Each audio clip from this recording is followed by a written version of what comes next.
Eu sei que muita gente fala que mãe aguenta tudo, que o amor de mãe é incondicional, que não tem limites, que supera qualquer dor. E durante muito tempo, eu acreditei nisso. Acreditei que ser mãe significava engolir, aceitar, perdoar, que meu papel era estar ali, sempre disponível, sempre sorrindo, mesmo quando meu coração estava em pedaços.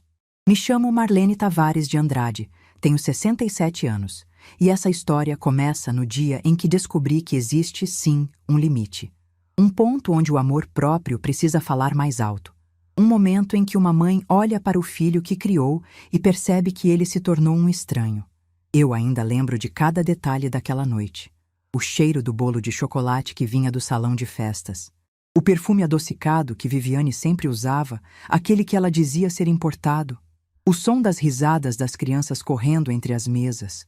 E a minha voz, presa na garganta, enquanto eu ouvia, escondida naquele corredor, as palavras que mudariam minha vida para sempre.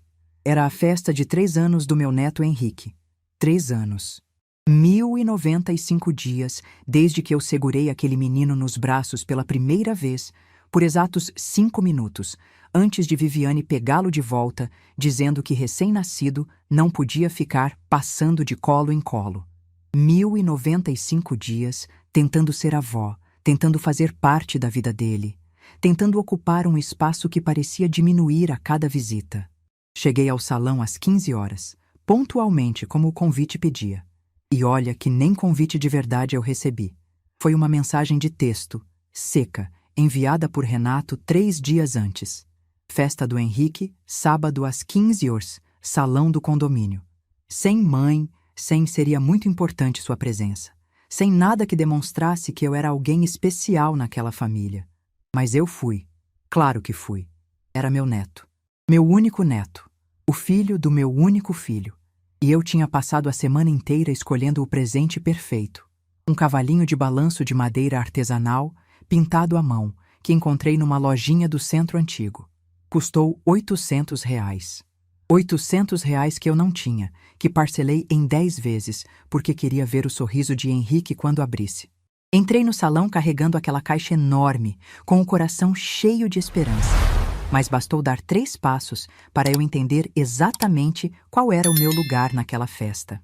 O salão estava dividido em mesas decoradas com plaquinhas, indicando os nomes dos convidados. Na área central, perto do bolo de 3 andares decorado com tema de dinossauros, estava a família de Viviane.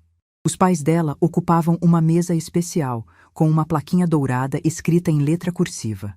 Vovó Cida e Vovô Marcos. Havia fotos deles com Henrique espalhadas por toda a decoração. Fotos no parquinho, na praia, no Natal. Fotos que eu nunca tinha visto, de momentos em que eu não fui convidada. Procurei meu nome nas mesas próximas. Não estava. Procurei nas mesas do meio. Também não. Foi só quando cheguei quase no fundo do salão, perto da porta dos banheiros, que encontrei uma cadeira com meu nome. Estava numa mesa com pessoas que eu não conhecia. Depois descobri que eram colegas de trabalho de Renato. Gente que ele via todo dia, mas que não tinha nenhuma ligação com a família. A avó paterna do aniversariante estava sentada no fundo do salão, junto com estranhos, enquanto os avós maternos reinavam no centro da festa. Engoli a humilhação.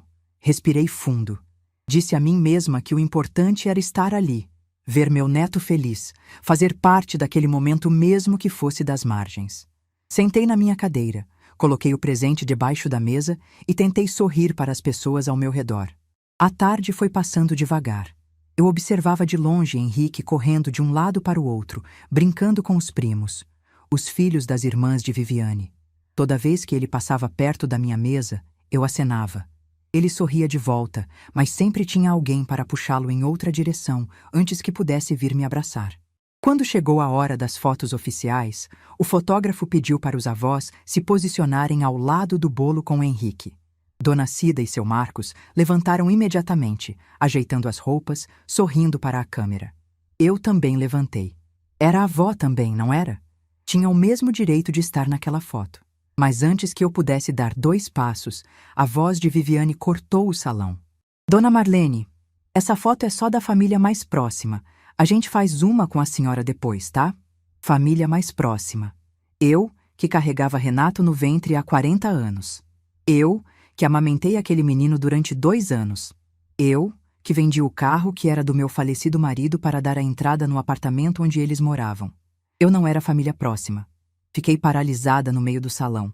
Senti os olhares dos convidados em mim. Alguns com pena, outros com constrangimento, outros desviando o olhar fingindo que não tinham visto nada. Meu rosto queimava de vergonha. Voltei para minha cadeira no fundo do salão e ali fiquei, fingindo olhar o celular enquanto as lágrimas teimavam em querer escapar. A foto, depois, nunca aconteceu. Quando o bolo foi cortado, eu nem tentei me aproximar. Fiquei na minha mesa, comendo um pedaço de bolo de chocolate que uma garçonete trouxe, sentindo o gosto amargo da rejeição em cada mordida. O bolo era bom, mas poderia ser o melhor bolo do mundo que ainda assim teria gosto de cinzas na minha boca. A festa foi terminando aos poucos.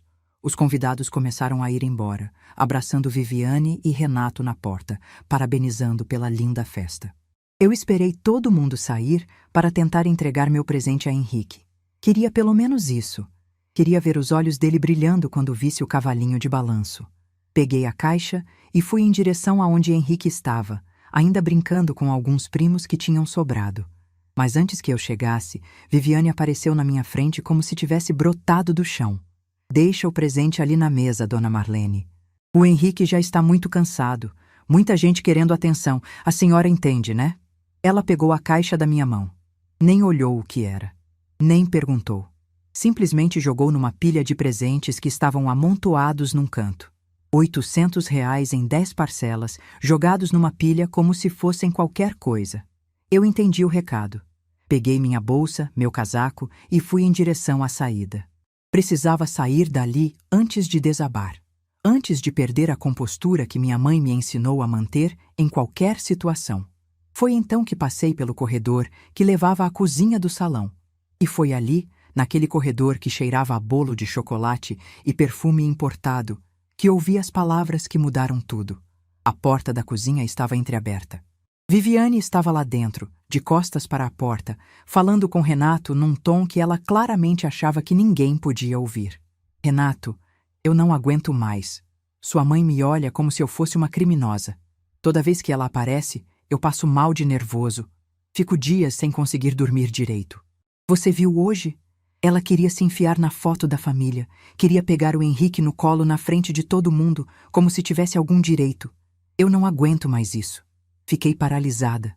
Minhas pernas não obedeciam mais. Meu coração batia tão forte que eu podia ouvir o pulsar nos meus ouvidos. Calma, Vivi, ela é minha mãe.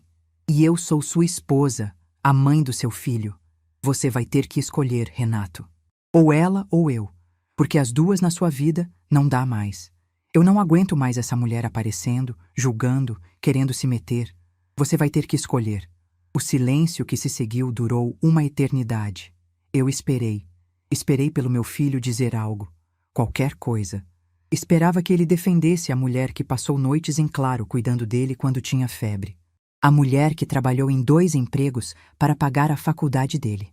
A mulher que abriu mão de todos os seus sonhos para que ele pudesse realizar os dele. Mas o que veio foi apenas um suspiro longo.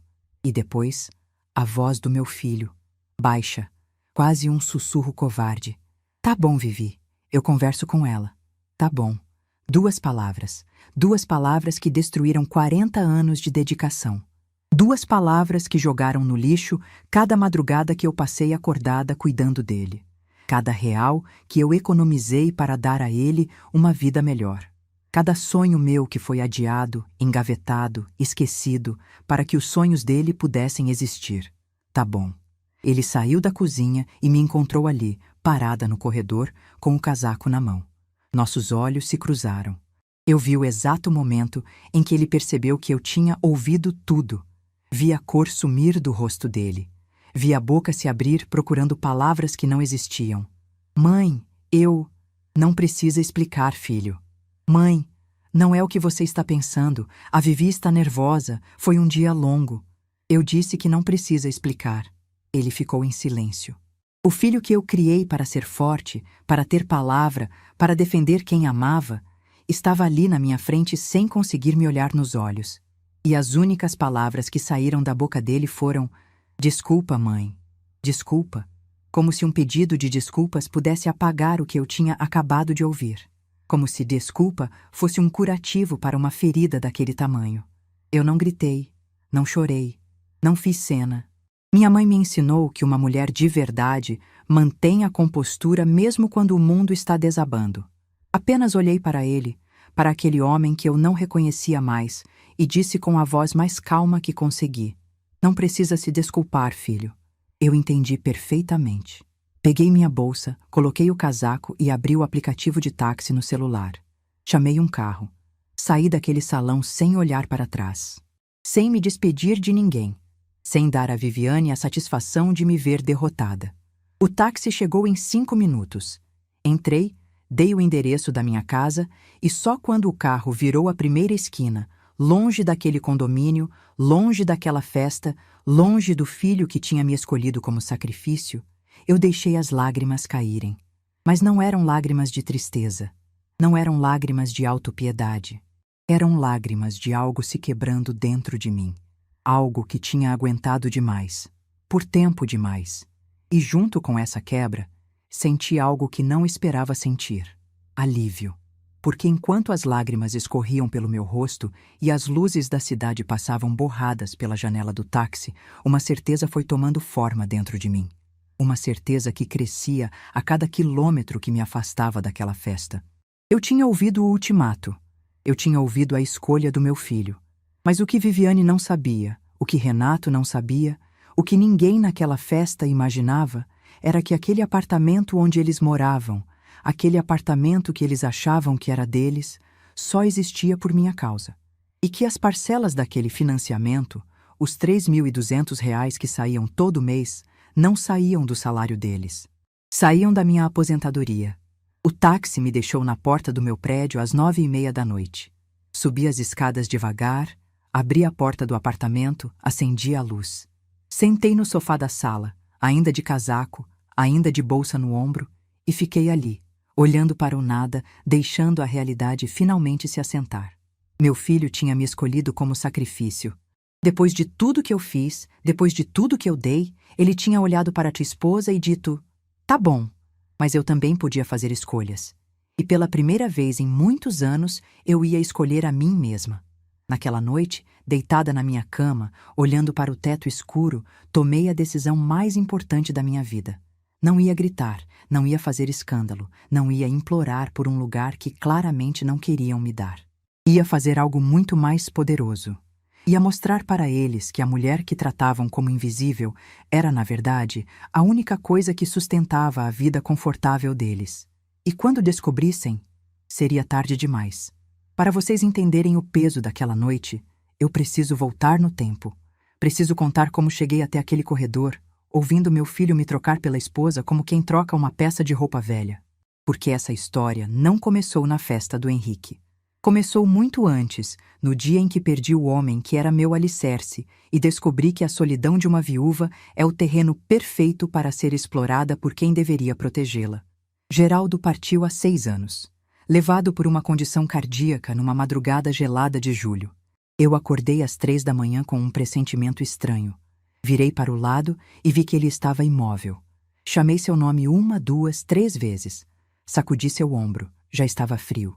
38 anos de casamento terminaram assim, no silêncio de um quarto escuro, com o homem que eu amava ao meu lado, sem que eu pudesse fazer nada. Os vizinhos ouviram meus gritos. Alguém chamou a emergência, mas já era tarde demais.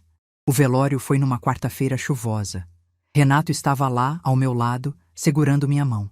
Ele tinha 34 anos na época, mas naquele dia voltou a ser o menino que corria para os meus braços quando tinha medo.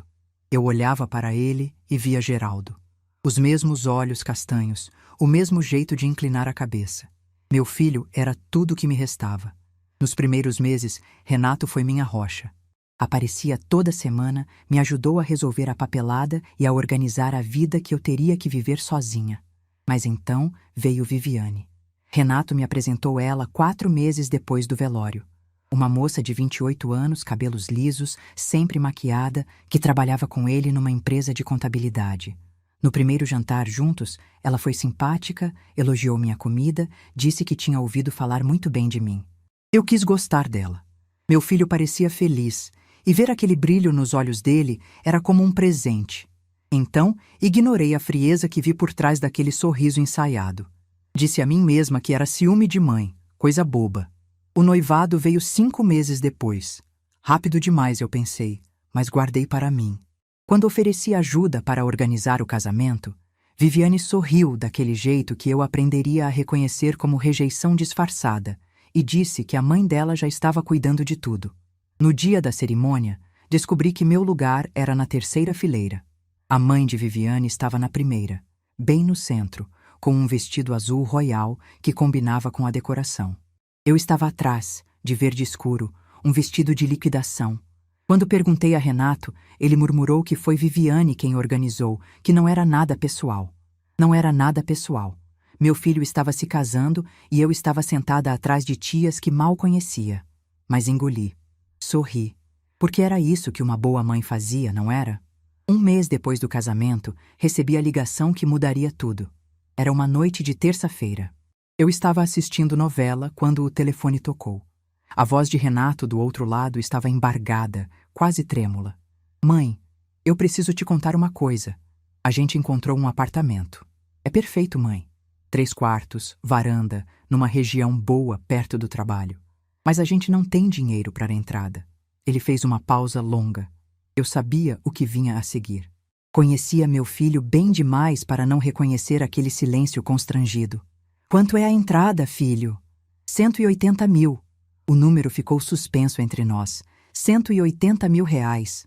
Uma fortuna para alguém como eu, que vivia de aposentadoria e das economias que Geraldo e eu juntamos ao longo de uma vida inteira de trabalho. Mãe, eu sei que é muito. Eu sei que não tenho direito de pedir. Mas a Vivi está grávida. A gente vai precisar de espaço. E eu não sei mais o que fazer. Grávida. Meu filho ia ser pai. Eu ia ser avó. A notícia que deveria ter vindo com alegria veio junto com um pedido de dinheiro. Mas naquele momento eu não pensei nisso. Só pensei no meu menino, preocupado, precisando de ajuda. E no meu neto que estava a caminho. Deixa eu ver o que eu consigo fazer, filho. Desliguei o telefone e fiquei sentada no sofá, olhando para a sala silenciosa. Mentalmente fiz as contas. Tinha 60 mil reais na poupança. Dinheiro que eu e Geraldo juntamos durante décadas, real por real, para emergências. Mas 60 mil não era 180 mil. Faltava muito. Foi então que meu olhar caiu na foto de Geraldo na estante. E, ao lado da foto, a chave do Corolla preto que estava na garagem. O carro que ele comprou em 2012, 0 quilômetro, com o dinheiro da rescisão quando se aposentou. O carro que ele lavava todo domingo de manhã, que lustrava com uma flanela especial, que tratava como se fosse um filho. Depois que ele partiu, eu não tive coragem de vender, nem de usar direito. Às vezes descia até a garagem só para sentar no banco do motorista, fechar os olhos e sentir o cheiro dele que ainda estava impregnado no estofado. Era o único lugar onde eu ainda conseguia sentir a presença de Geraldo. Mas meu filho precisava. Meu neto precisava. Na manhã seguinte, liguei para uma concessionária. Um vendedor ofereceu 120 mil reais. O Corolla estava impecável. Aceitei na hora, antes que me arrependesse. O comprador veio buscar num sábado. Assinei os papéis, entreguei as chaves e fiquei na calçada vendo o Corolla preto sumir na esquina. Chorei pela primeira vez desde o enterro de Geraldo. Ali, na calçada, de roupão e chinelo, soluçando como uma criança. Transferi o dinheiro para Renato no mesmo dia. 180 mil reais. 60 da poupança, 120 do carro. Cada centavo que eu tinha. Não pedi recibo, não pedi contrato. Era meu filho. Eu confiava nele. O apartamento foi comprado no nome de Renato e Viviane. 3 quartos, varanda, numa região boa perto do trabalho deles. Exatamente como ele tinha descrito. Quando me convidaram para conhecer, fiquei genuinamente feliz. Meu filho tinha um lar. Meu neto teria um quarto bonito. Mas então veio o primeiro boleto do financiamento. Renato me ligou num domingo à noite, com aquela mesma voz embargada que eu já conhecia. Disse que o valor das parcelas era maior do que esperavam. R$ 3.200 por mês durante 20 anos. Ele e Viviane tinham feito as contas e não iam conseguir. O salário dos dois mal cobria as despesas básicas. Mãe, eu não sei o que fazer. A gente vai ter que vender o apartamento. Não tem outro jeito. Eu ouvi o desespero na voz dele. Pensei no dinheiro que eu já tinha dado, no carro de Geraldo que eu tinha vendido, no meu neto que ia nascer em poucos meses. Não podia deixar eles perderem tudo. Calma, filho. Deixa eu pensar. Naquela noite, não dormi. Fiquei fazendo contas no papel, calculando o que podia cortar, o que podia economizar. Minha aposentadoria era de R$ 4.500. Se eu pagasse as parcelas do financiamento, sobrariam 1.300 para viver. R$ 1.300 por mês. Era apertado, mas era possível. Na segunda-feira de manhã, fui ao banco e configurei o débito automático. Dei a autorização para que R$ 3.200 saíssem da minha conta todo dia 15, direto para o financiamento do apartamento que estava no nome deles. Não contei para Renato. Não contei para ninguém. Quando ele ligou perguntando como ia fazer com as parcelas, eu disse apenas que tinha dado um jeito, que não se preocupasse, que cuidasse da esposa grávida e deixasse o resto comigo. O que ele não sabia era que dar um jeito significava mudar completamente minha vida. Cancelei o plano de saúde que eu tinha há 15 anos. Passei a depender do sistema público. Parei de ir ao salão, comecei a cortar o próprio cabelo com uma tesoura na frente do espelho. Parei de comprar roupas novas, passei a usar as mesmas peças até gastarem. A carne, que antes era parte do meu almoço todo dia, virou luxo de uma vez por semana. A viagem para Portugal que eu sonhava fazer foi arquivada para sempre. Geraldo sempre dizia que um dia a gente ia conhecer Lisboa, comer pastéis de Belém. Guardei os panfletos numa gaveta e nunca mais abri. Mas meu filho estava bem. Meu filho tinha um teto. Meu neto ia nascer num apartamento bonito, num bairro seguro. Isso bastava. Ou pelo menos era o que eu dizia a mim mesma. Henrique nasceu numa madrugada de outubro, 7 meses depois que o apartamento foi comprado. Eu estava na sala de espera desde as 7 da noite. Quando Renato apareceu dizendo que era um menino, que estava tudo bem, eu chorei de alegria. Mas a alegria durou pouco. Na maternidade, fui a última a segurar o bebê. A mãe de Viviane foi a primeira. Depois as irmãs, as amigas, uma tia que veio de Santos. Eu fiquei esperando no canto do quarto, observando cada uma delas segurar meu neto, tirar foto.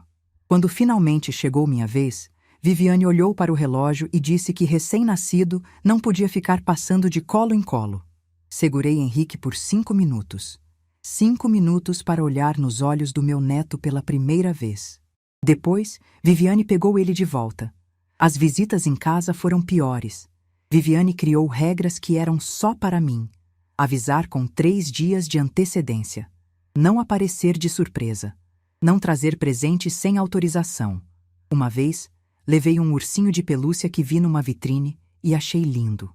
Viviane pegou o brinquedo, olhou com aquela expressão de quem examina algo suspeito e guardou no armário dizendo que pelúcia juntava ácaro, que podia fazer mal para a respiração do bebê. Nunca mais vi aquele ursinho. Renato assistia a tudo em silêncio.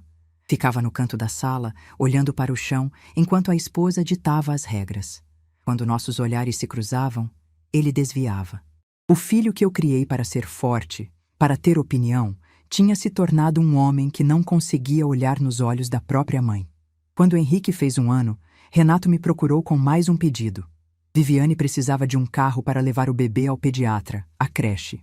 Eles tinham encontrado um seminovo, mas não conseguiam financiar porque ela tinha o nome sujo. Mãe, você podia assinar como fiadora? É só uma formalidade, a gente vai pagar certinho. Eu já estava pagando o apartamento deles em segredo, mas olhei para a foto do meu neto no celular de Renato e não consegui dizer não. Assinei como fiadora. Mais uma corda amarrada no meu pescoço. Tudo pela família que eu achava que um dia ia me reconhecer. O carro foi comprado. Um Onix prata que Viviane dirigia com orgulho. As parcelas eram de R$ 1.400. Parcelas que, segundo Renato, eles pagavam religiosamente. Eu acreditei. O tempo foi passando. Henrique cresceu, começou a andar, a falar. Eu via tudo de longe, pelas fotos que Renato mandava, pelas visitas espaçadas que Viviane permitia. Aos 65 anos, 2 anos antes da festa, tive uma queda feia no banheiro. Escorreguei no piso molhado e fraturei o pulso direito. Acordei meia hora depois, sozinha, com o braço latejando. Liguei para Renato, expliquei o que tinha acontecido, disse que precisava ir ao hospital. A resposta dele me gelou. Mãe, eu vou tentar aparecer, mas está complicado. A Vivi tem uma reunião importante. Deixa eu ver o que dá para fazer. Não apareceu ninguém. Quem me levou ao hospital foi seu Osvaldo, o vizinho de 80 anos que mal conseguia dirigir. Fiquei 2 semanas com gesso. Quem cuidou de mim foi Dona Jurema, minha vizinha de 74 anos, que tinha artrite nos joelhos e subia minhas escadas todo dia para trazer uma marmita. Renato apareceu uma única vez. Ficou 20 minutos olhando o relógio. Antes de ir embora, disse que a Vivi mandava lembranças. Lembranças. A mulher que eu sustentava, cujo carro tinha meu nome como garantia, mandava lembranças enquanto eu me recuperava sozinha. Naquela noite, depois que Renato foi embora, eu sentei no sofá e chorei. Mas não eram lágrimas de dor física. Eram lágrimas de quem finalmente estava começando a enxergar a verdade. Uma verdade que eu tinha me recusado a ver durante anos. Eu estava sendo usada, explorada, tratada como um caixa eletrônico com pernas. Meu dinheiro era bem-vindo, mas minha presença era um incômodo. Mas mesmo assim eu continuei. Por mais 2 anos, continuei pagando aquelas parcelas. Por mais 2 anos, continuei engolindo humilhações. Por mais 2 anos, continuei acreditando que uma hora meu filho ia enxergar o que estava acontecendo. Até aquela noite na festa. Até aquele ultimato. Até ouvir meu filho dizer "tá bom" para a mulher que queria me eliminar da vida dele. Foi ali que algo em mim finalmente quebrou. E do outro lado dessa quebra, nasceu uma mulher que eu não conhecia. Uma mulher que estava cansada de ser invisível. Uma mulher que finalmente ia fazer uma escolha. E essa escolha mudaria tudo. Aquela noite no táxi foi a mais longa da minha vida. Cada semáforo vermelho parecia durar uma eternidade. Cada curva me afastava mais daquele salão de festas, daquele corredor, daquelas palavras que ainda ecoavam na minha cabeça como um disco arranhado. Ou ela ou eu. Tá bom, Vivi. Cheguei em casa por volta das 10 da noite. Paguei o taxista com as mãos tremendo. Subi as escadas do prédio devagar, como se cada degrau pesasse toneladas. Abri a porta do apartamento e fui recebida pelo silêncio. O mesmo silêncio que me acompanhava desde que Geraldo partiu. Só que dessa vez, o silêncio tinha outro peso. Tinha o peso de uma decisão que eu ainda não sabia que estava tomando. Não liguei a televisão. Não fui para a cozinha fazer um chá.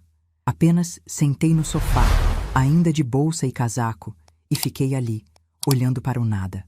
A sala estava escura, iluminada apenas pela luz que vinha do poste da rua. E naquela penumbra eu repassei mentalmente cada momento dos últimos 6 anos. Os R$ 180 mil que eu dei para a entrada do apartamento. O carro de Geraldo que eu vendi para completar o valor. As parcelas de R$ 3.200 que saíam da minha conta todo mês. A fiança do carro de Viviane. Os presentes que eram guardados em armários. As visitas controladas. Os 5 minutos com meu neto na maternidade. A queda no banheiro. As lembranças que Viviane mandou enquanto eu me recuperava sozinha. 6 anos. 6 anos dedicando tudo o que eu tinha. Dinheiro, tempo, amor. Para uma família que me via como um estorvo. 6 anos sendo invisível.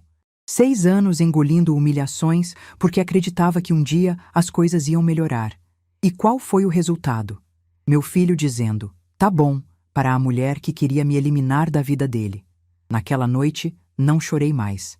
Já tinha chorado o suficiente no táxi. O que eu sentia era diferente.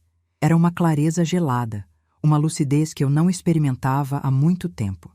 Como se uma névoa que cobria meus olhos tivesse finalmente se dissipado. Fui para o quarto, troquei de roupa, deitei na cama. Mas não consegui dormir.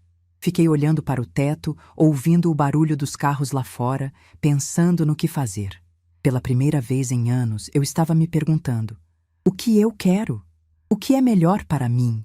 O celular apitou por volta da meia-noite. Era uma mensagem de Renato. Mãe, a gente precisa conversar. Me liga amanhã. Olhei para aquela mensagem e não senti nada. Nenhuma urgência em responder. Nenhuma ansiedade. Apenas um vazio tranquilo. Coloquei o celular no silencioso e virei para o lado. Os 3 dias seguintes foram os mais estranhos da minha vida. Não atendi nenhuma ligação. Não respondi nenhuma mensagem. O celular tocava, vibrava, apitava. Eu simplesmente ignorava. Via o nome de Renato na tela, via as mensagens se acumulando e não sentia absolutamente nenhuma vontade de responder. No primeiro dia, acordei tarde. Tomei café olhando pela janela, sem pressa. Fiz um almoço simples, assisti televisão, li algumas páginas de um livro que estava abandonado na estante há meses. Parecia uma outra vida. Uma vida onde eu não estava correndo para atender às necessidades de ninguém. Uma vida onde eu existia para mim mesma. No segundo dia, saí para caminhar.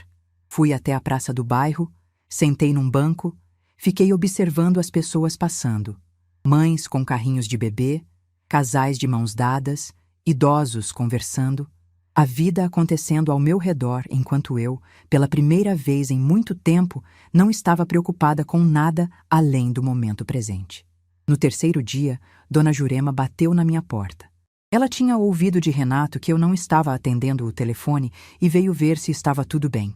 Marlene, seu filho está preocupado. Ligou aqui em casa perguntando se eu tinha notícias suas. Eu a convidei para entrar, servi café e contei tudo, desde o começo. A entrada do apartamento, o financiamento secreto, a fiança do carro, as humilhações ao longo dos anos, o ultimato na festa. Dona Jurema ouviu tudo em silêncio, com aquele olhar de quem já viu muita coisa na vida.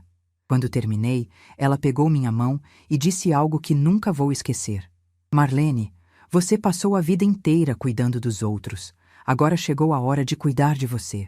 E se isso significa se afastar de quem te machuca, então é isso que você precisa fazer. Naquela noite, depois que Dona Jurema foi embora, eu tomei a decisão. Não foi um momento dramático.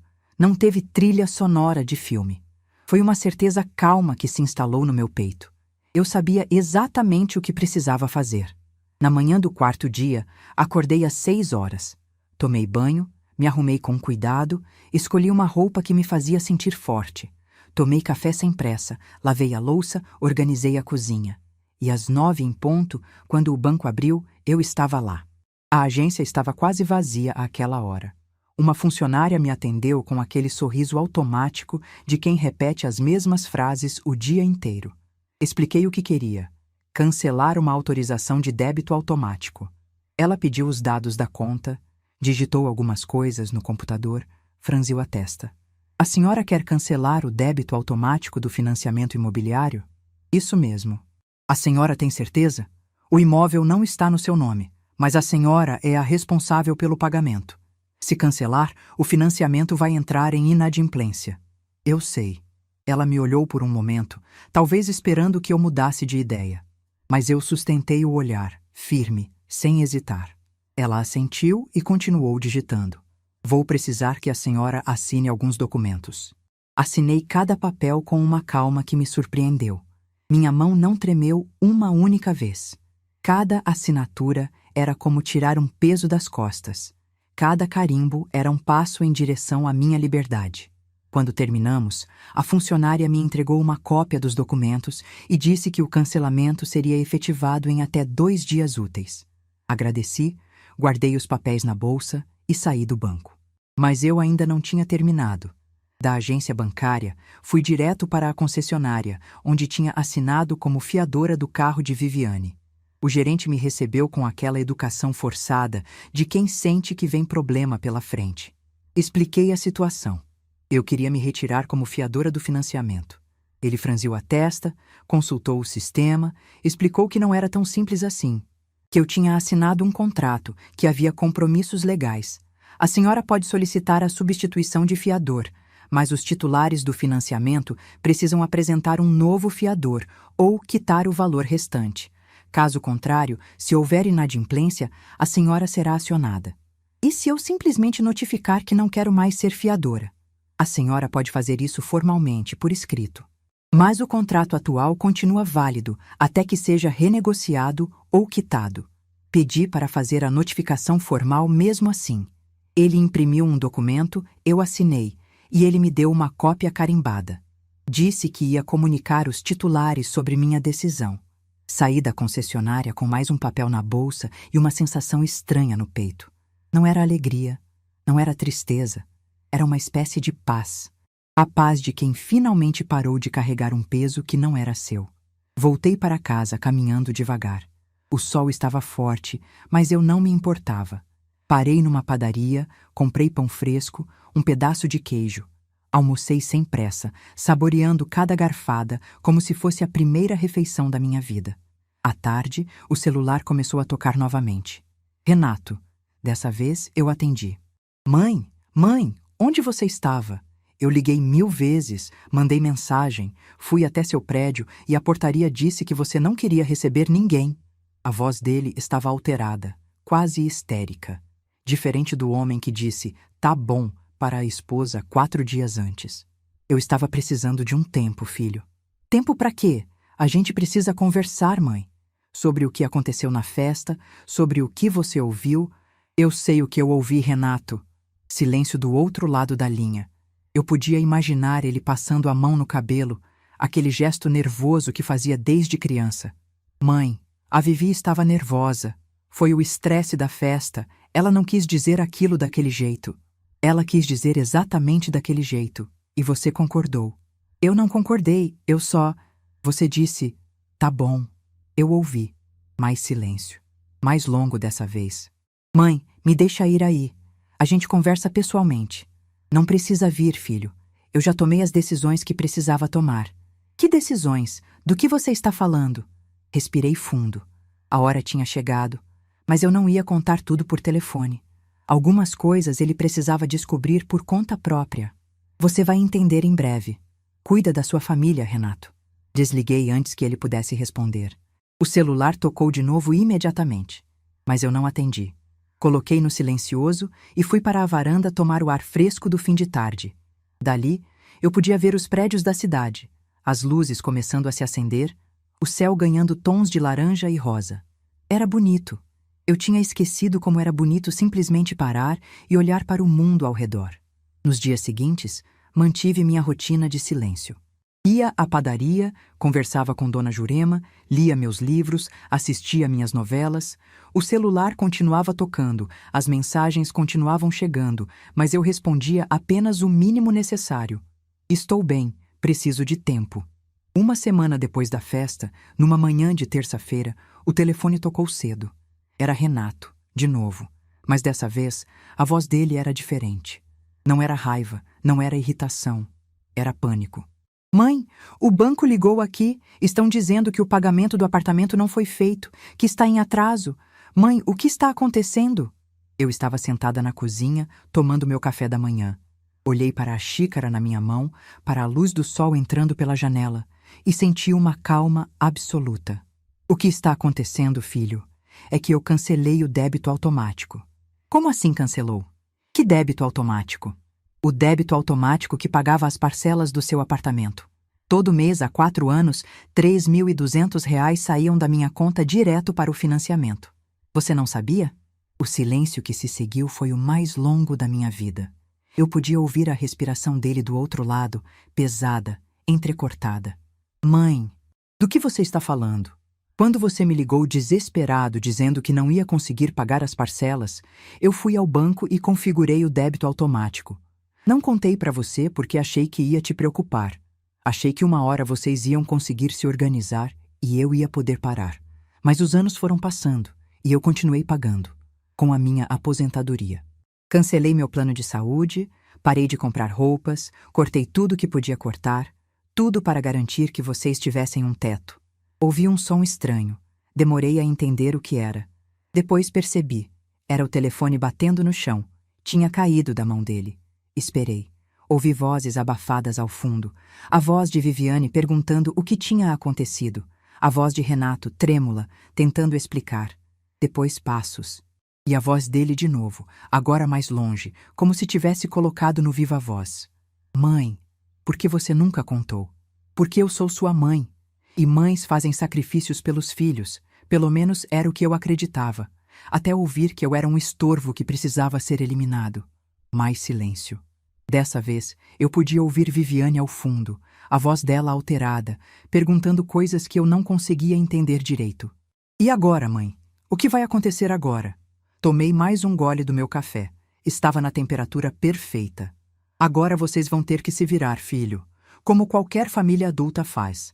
A parcela desse mês já está atrasada. As próximas são problema de vocês. Mãe, a gente não tem condição de pagar isso. Você sabe que não tem. Eu sei, e sinto muito por isso, mas eu também não tenho mais condição de pagar. Não tenho condição de continuar me sacrificando por pessoas que me tratam como lixo. Mãe, pelo amor de Deus. Renato, eu te amo. Nunca vou deixar de te amar. Mas amor não é aceitar humilhação. Amor não é ser invisível.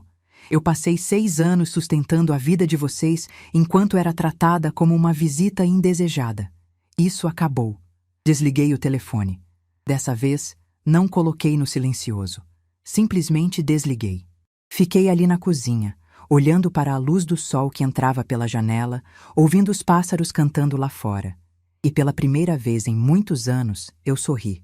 Um sorriso pequeno, quase imperceptível, mas genuíno. A tempestade estava apenas começando para eles. Mas para mim, depois de anos debaixo de nuvens escuras, o sol finalmente tinha voltado a brilhar. E eu pretendia aproveitar cada raio. Nos dias que se seguiram àquela ligação, eu fiz algo que não fazia há muito tempo. Vivi. Simplesmente vivi. Acordava na hora que queria, tomava café olhando o movimento da rua pela janela, lia o jornal sem pressa. Voltei a assistir minhas novelas, a ouvir músicas que gostava, a cozinhar pratos que tinha abandonado porque davam muito trabalho. O telefone continuava tocando. Renato ligava várias vezes por dia. Viviane também começou a ligar, o que me surpreendeu. Nos 6 anos de casamento deles, ela nunca tinha me ligado diretamente. Agora, de repente, meu número era o mais discado do celular dela. Eu não atendia. Não por raiva, não por vingança. Simplesmente porque não tinha nada a dizer. Tudo que precisava ser dito já tinha sido dito naquela manhã de terça-feira, quando Renato descobriu quem realmente pagava o teto sobre a cabeça dele. Uma semana depois da revelação, Dona Jurema apareceu na minha porta com notícias. Ela tinha uma sobrinha que trabalhava no cartório do bairro onde Renato morava, e como cidade pequena é assim mesmo, as fofocas corriam soltas. Marlene, parece que seu filho está desesperado tentando renegociar o financiamento. Foi no banco 3 vezes essa semana, mas não está conseguindo nada. Eu ofereci café a ela e ouvi o resto. Segundo a sobrinha, Renato e Viviane tinham ido juntos na primeira vez, discutiram na frente do gerente e Viviane saiu batendo a porta. Nas outras 2 vezes, ele foi sozinho. Saiu de lá com a cara de quem tinha levado um soco no estômago. E tem mais, Dona Jurema continuou, abaixando a voz como se alguém pudesse ouvir. Parece que a concessionária também entrou em contato com eles. Alguma coisa sobre a fiança do carro. Então a notificação tinha chegado. Eu assenti em silêncio, tomando meu café. Não senti prazer com aquelas notícias. Mas também não senti culpa. Senti apenas a confirmação de algo que eu já sabia. Eles tinham construído uma vida inteira em cima de areia, e a maré tinha finalmente chegado. 2 semanas depois da revelação, Renato apareceu na porta do meu apartamento. Sem avisar, sem ligar antes. Simplesmente tocou a campainha numa tarde de quinta-feira e quando abri a porta, levei um susto. Meu filho parecia ter envelhecido 10 anos. Olheiras fundas, barba por fazer, roupas amarrotadas. O homem que sempre foi tão vaidoso, que Viviane fazia questão de manter sempre impecável, estava ali na minha frente parecendo um mendigo. Mãe, eu preciso conversar com você. Abri a porta e deixei ele entrar. Não por pena, mas porque era meu filho. E por mais que ele tivesse me machucado, eu ainda era mãe. Ofereci água, café. Ele aceitou a água com as mãos tremendo. Sentamos na sala. Ele no sofá, eu na poltrona de frente. O mesmo lugar onde Geraldo costumava sentar para ler o jornal aos domingos. Por um momento, olhando para Renato, eu vi o menino que ele tinha sido. O menino que corria para os meus braços, que me mostrava os desenhos da escola, que dizia que ia cuidar de mim quando crescesse. Onde estava aquele menino? Mãe, eu não sabia. A voz dele saiu rouca, quebrada. Eu juro que não sabia que você estava pagando o apartamento. Quando você disse que tinha dado um jeito, eu achei que tinha falado com alguém do banco, negociado alguma coisa. Nunca imaginei que sua mãe estava tirando da própria aposentadoria para bancar a sua vida. Ele abaixou a cabeça. Vi uma lágrima escorrer pelo rosto dele, cair no carpete da sala. Como você conseguiu esconder isso por 4 anos? Não foi difícil, filho. Vocês nunca perguntaram como eu estava vivendo. Nunca perguntaram se eu precisava de alguma coisa.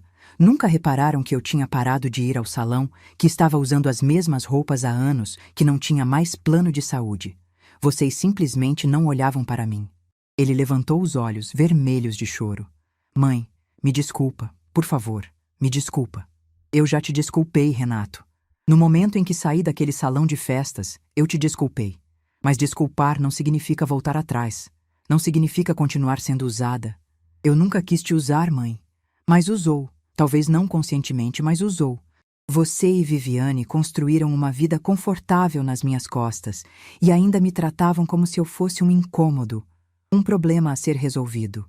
Uma visita indesejada que aparecia de vez em quando para atrapalhar. Ele ficou em silêncio. Não tinha como negar. Nós dois sabíamos que era verdade. E agora, mãe? O que vai acontecer agora? Isso depende de vocês, filho, não de mim. A gente não tem como pagar o apartamento. O banco deu 30 dias para regularizar, senão vai para protesto, e a concessionária está cobrando as parcelas atrasadas do carro. Parece que vocês não estavam pagando direito. Aquilo me pegou de surpresa. Como assim não estavam pagando direito? Renato passou a mão pelo rosto, um gesto de exaustão. A Viviane estava responsável pelo pagamento do carro. Eu dava o dinheiro todo mês, mas parece que ela atrasou algumas parcelas. Usou o dinheiro para outras coisas. Agora tem 3 meses de atraso, e como você era a fiadora, eles vão me cobrar. Eu não vou deixar isso acontecer, mãe. Eu vou resolver. Como, Renato? Com que dinheiro? Ele não respondeu. Não tinha resposta. Ficamos em silêncio por um longo momento. O relógio da sala marcava as horas, aquele tic-tac constante que eu já nem percebia mais. Mas naquele momento, cada segundo parecia ecoar na sala vazia. Mãe, eu sei que não tenho direito de pedir mais nada, mas eu preciso que você entenda uma coisa. Quando a Viviane disse aquilo na festa, sobre escolher entre você e ela, eu entrei em pânico. Eu não sabia o que fazer. Ela é a mãe do meu filho, minha esposa, e eu sou sua mãe. A mulher que te colocou no mundo, que te criou sozinha depois que seu pai morreu, que abriu mão de tudo para você ter uma vida melhor. Mas na hora de escolher, você escolheu ela. Eu não escolhi ninguém, mãe. Eu só disse tá bom para ela parar de falar, para a gente resolver depois. E você resolveu? Silêncio novamente. Foi o que eu pensei. Renato se levantou, andou até a janela, ficou olhando para fora. De costas para mim, ele parecia menor, mais frágil, como um menino que chorava escondido quando levava bronca na escola. A Viviane quer que eu venha te pedir dinheiro de novo. Ela acha que se eu chorar bastante, se eu implorar, você vai voltar atrás. E você veio fazer isso? Ele se virou. Não, mãe, eu vim me despedir. Aquela palavra me gelou.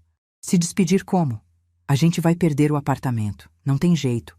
Mesmo se vender tudo que a gente tem, não cobre nem metade da dívida. A Viviane quer ir morar com os pais dela. Eles têm espaço, e pelo menos lá a gente não vai pagar aluguel enquanto se reorganiza. Dona Cida e seu Marcos, os avós oficiais do Henrique, os que ocupavam o lugar de honra nas festas enquanto eu era jogada no fundo do salão. E o Henrique? Vai com a gente, claro. Ele fez uma pausa. Mãe, eu sei que você quer ver ele, e eu prometo que vou trazer ele aqui sempre que puder. A Viviane não vai gostar, mas eu não me importo mais com o que ela gosta ou não gosta. Pela primeira vez desde que ele chegou, vi algo diferente nos olhos dele. Uma faísca de alguma coisa. Raiva, talvez. Ou determinação. O que aconteceu, Renato? Ele deu um sorriso amargo. Aconteceu que eu finalmente abri os olhos, mãe. Quando o banco ligou e você contou a verdade, eu fui confrontar a Viviane. Queria saber se ela sabia de alguma coisa. E sabe o que ela disse? Esperei. Ela disse que desconfiava, que sempre achou estranho a gente conseguir pagar tudo tão tranquilo. Mas nunca quis perguntar por que, nas palavras dela, Era melhor não cutucar. Ela sabia, mãe. Talvez não soubesse os detalhes, mas sabia que tinha alguma coisa errada e preferiu fingir que não. Aquilo doeu mais do que eu esperava. Não a revelação em si, mas a confirmação do que eu sempre suspeitei. Viviane não era apenas fria e controladora. Era calculista. Tinha construído a vida dela em cima do meu sacrifício e preferiu não questionar para não ter que reconhecer. E o que você vai fazer com essa informação, filho? Ele voltou a sentar no sofá, dessa vez mais perto de mim. Eu não sei ainda, mãe. O que eu sei é que muita coisa vai mudar.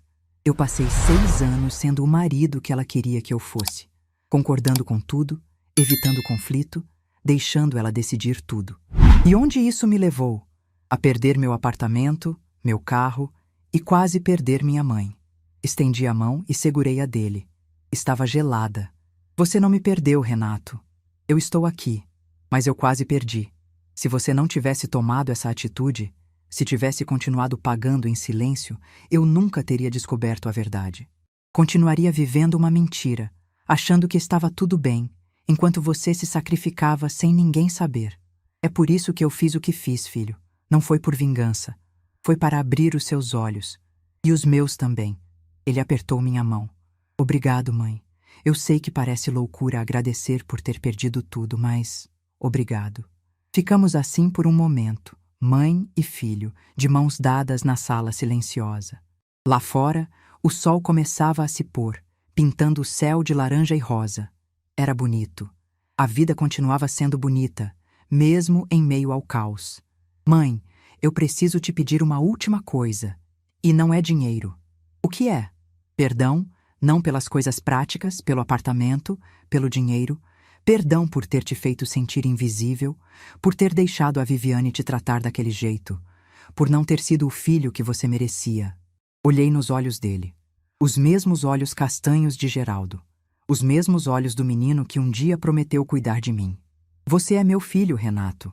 Eu te amo desde o dia em que soube que você existia. E vou te amar até o último dia da minha vida. Claro que eu te perdoo. Ele desabou. Chorou como não chorava desde criança, com soluços que sacudiam o corpo inteiro. E eu fiz o que sempre fiz quando ele chorava. Abracei. Segurei meu filho nos braços e deixei ele chorar, ali no sofá da sala, enquanto o sol se punha lá fora. Quando ele se acalmou, já era noite. Ofereci jantar, mas ele disse que precisava voltar, que tinha coisas para resolver, que a mudança para a casa dos sogros seria no final de semana. Na porta, ele se virou uma última vez. Mãe, eu vou te provar que eu posso ser melhor. Pode demorar, mas eu vou. Eu acredito em você, filho. Ele foi embora. Eu fechei a porta e fiquei ali, encostada na madeira, ouvindo os passos dele se afastando pelo corredor. E pela primeira vez, desde que tudo começou, eu chorei. Não de tristeza, não de alívio. Chorei porque, no meio de toda aquela tempestade, eu tinha recuperado algo que achei que tinha perdido para sempre. Meu filho. Não o filho perfeito, não o filho que eu sonhei, mas o filho real, imperfeito, que finalmente tinha aberto os olhos. E isso, no fim das contas, valia mais do que qualquer apartamento. A tempestade ainda não tinha acabado. Nos meses seguintes, o apartamento foi a leilão. O carro foi devolvido para a concessionária.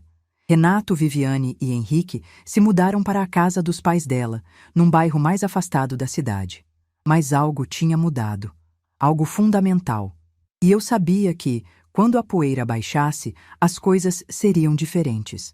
Porque, finalmente, depois de anos vivendo para os outros, eu tinha escolhido viver para mim. E essa escolha, por mais dolorosa que tivesse sido, era o primeiro passo para uma vida nova. Uma vida onde eu não seria mais invisível. Um ano inteiro se passou desde aquela festa de aniversário que mudou tudo. Um ano desde o ultimato, desde o "tá bom, Vivi", desde o táxi que me levou embora de uma vida que não era mais minha. E se eu pudesse voltar no tempo e falar com a Marlene daquela noite, a Marlene que chorava no banco de trás do carro, olhando as luzes da cidade passarem borradas pela janela, eu diria apenas uma coisa: aguenta firme, porque o melhor ainda está por vir. Hoje é uma manhã de sábado, e eu estou sentada na varanda do meu apartamento, tomando café com calma. O sol de outono entra suave pela janela, aquecendo meu rosto enquanto eu observo os pássaros no fio de luz lá fora. Daqui a pouco, Henrique vai chegar para passar o fim de semana comigo. Sim, vocês ouviram direito. O fim de semana inteiro. Muita coisa mudou nesses 12 meses. Tanta coisa que às vezes eu mesma tenho dificuldade de acreditar. Depois que o apartamento foi a leilão e o carro devolvido, Renato, Viviane e Henrique se mudaram para a casa dos pais dela, como ele tinha me contado. Os primeiros meses foram difíceis. Dona Cida e seu Marcos, que antes posavam orgulhosos nas fotos como os avós oficiais, não ficaram nada felizes em receber a filha, o genro e o neto de volta. A casa que parecia tão espaçosa nas festas, de repente ficou apertada demais para duas famílias. As brigas começaram quase imediatamente. Segundo Renato, Dona Cida não perdia uma oportunidade de lembrar Viviane de que ela tinha estragado tudo, que se tivesse tratado aquela pobre senhora melhor, nada daquilo teria acontecido. É engraçado como as pessoas mudam de lado quando o dinheiro acaba. Viviane não lidou bem com a nova realidade. A mulher que dirigia um Onix 0 km e morava num apartamento de 3 quartos, agora dividia um quarto pequeno com o marido e o filho, dependendo dos pais para tudo. O orgulho dela, aquele orgulho que a fazia me tratar como uma visita indesejada, foi esmagado pela realidade. 3 meses depois da mudança, Renato me ligou com uma notícia que me pegou de surpresa. Ele e Viviane estavam se separando. Não foi uma decisão repentina, ele me explicou. Foi o acúmulo de tudo. As brigas constantes, as acusações, a convivência forçada na casa dos sogros. Mas principalmente foi a descoberta de quem Viviane realmente era. Aquela frase, "era melhor não cutucar", tinha ficado martelando na cabeça dele durante meses. Ele não conseguia mais olhar para ela do mesmo jeito. A separação foi difícil, principalmente por causa do Henrique. Mas Renato fez questão de uma coisa: guarda compartilhada. Ele queria estar presente na vida do filho, queria ser o pai que não tinha conseguido ser enquanto estava ocupado demais tentando agradar a esposa. Viviane voltou para a casa dos pais definitivamente. Renato alugou um apartamento pequeno, de 1 quarto, num bairro mais simples. Começou do zero. Sem carro, sem luxo, sem a vida confortável que tinha construído nas minhas costas. Mas, pela primeira vez em muito tempo, ele parecia em paz.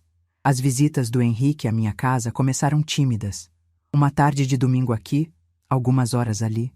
Viviane ainda tentava controlar tudo, criando regras e restrições. Mas Renato não deixava mais. Cada vez que ela tentava impedir o neto de me ver, ele batia o pé. E aos poucos, as visitas foram ficando mais longas, mais frequentes. Hoje, Henrique passa um fim de semana por mês comigo.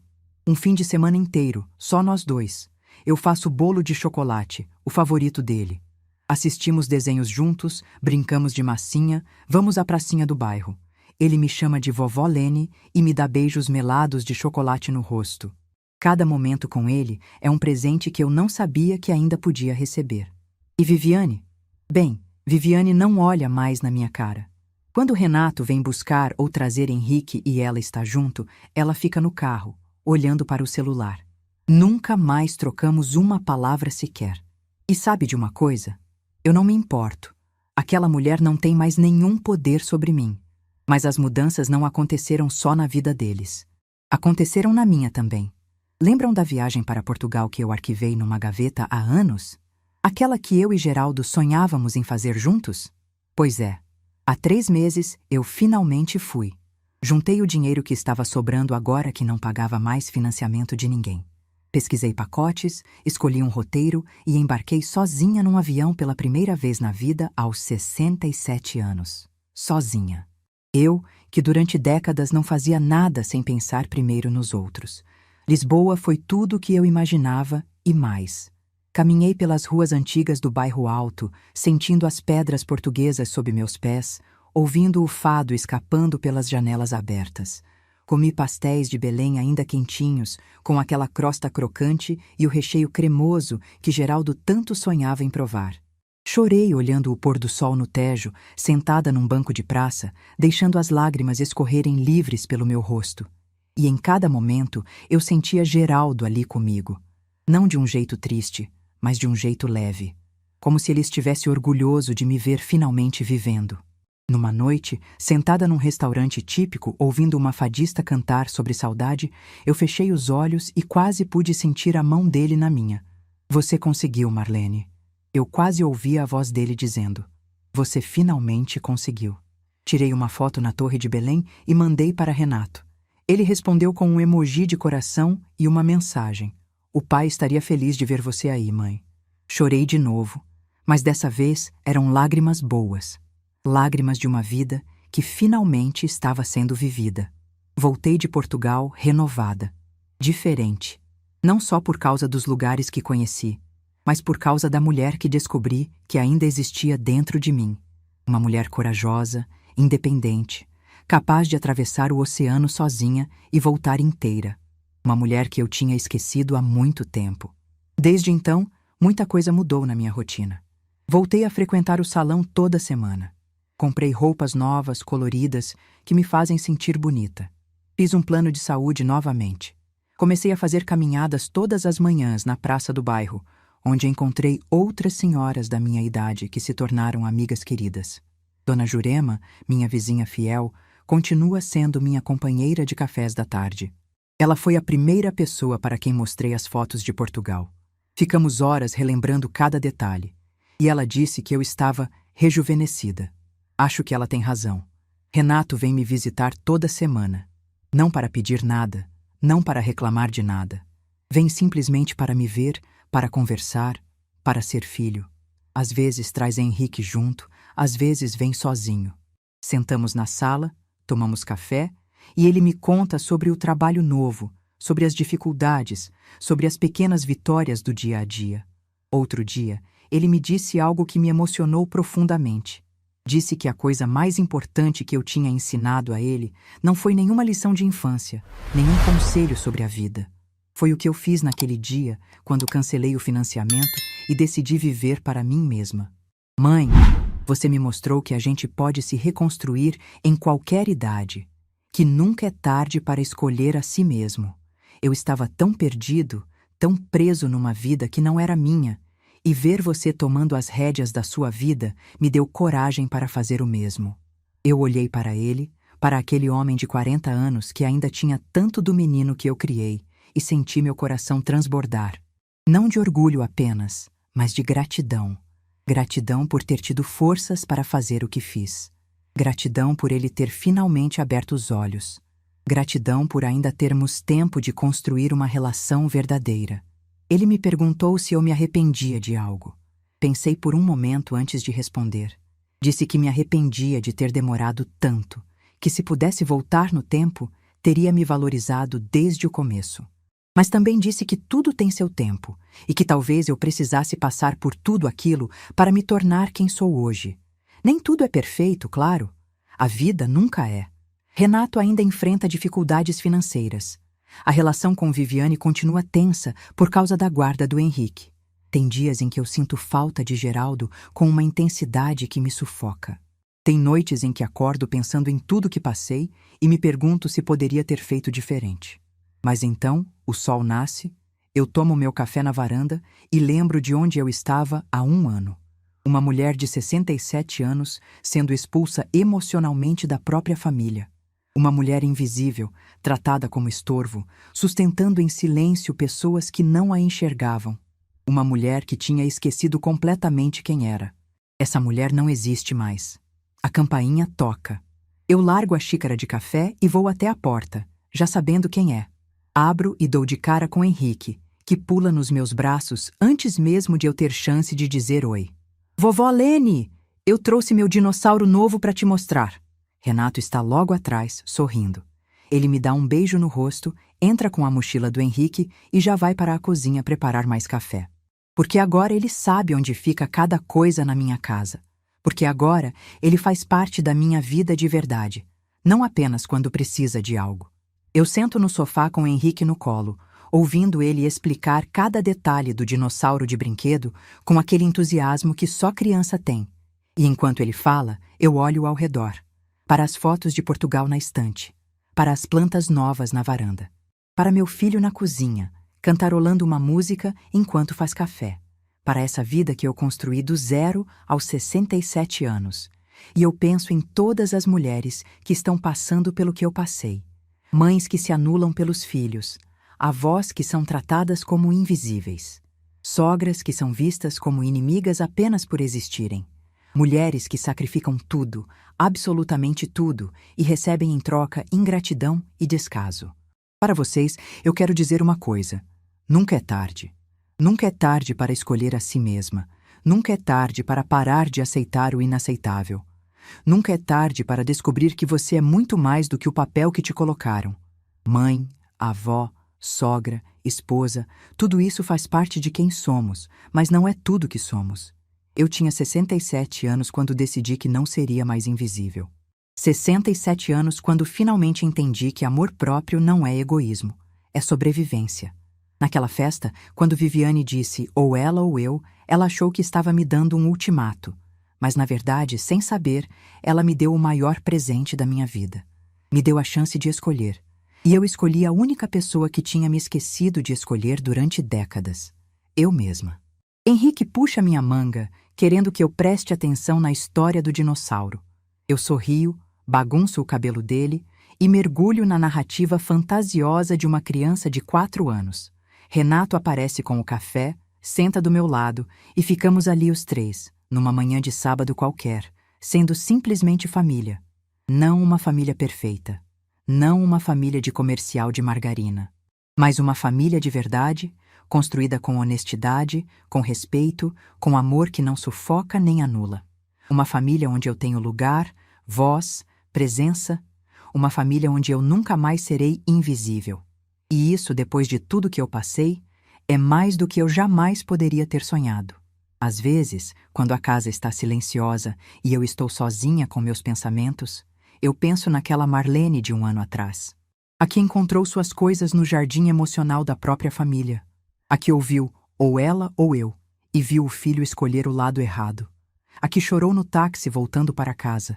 Eu queria poder abraçar aquela mulher. Dizer que ia ficar tudo bem. Que a dor que ela estava sentindo era o começo de algo, não o fim. Que às vezes a gente precisa perder tudo para se encontrar.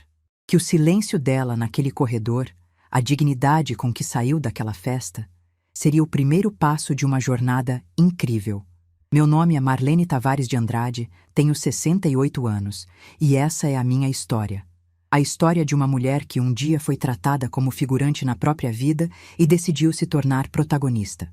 A história de uma mãe que aprendeu que o maior amor que pode dar aos filhos é o exemplo de uma mulher que se respeita. Se eu conseguir, você também consegue. Basta dar o primeiro passo. E o primeiro passo é sempre o mesmo: escolher a si mesma. Se essa história tocou seu coração, deixe seu like, se inscreva no canal e comente aqui embaixo. No meu lugar, o que você faria? Sua mensagem pode iluminar o dia de alguém.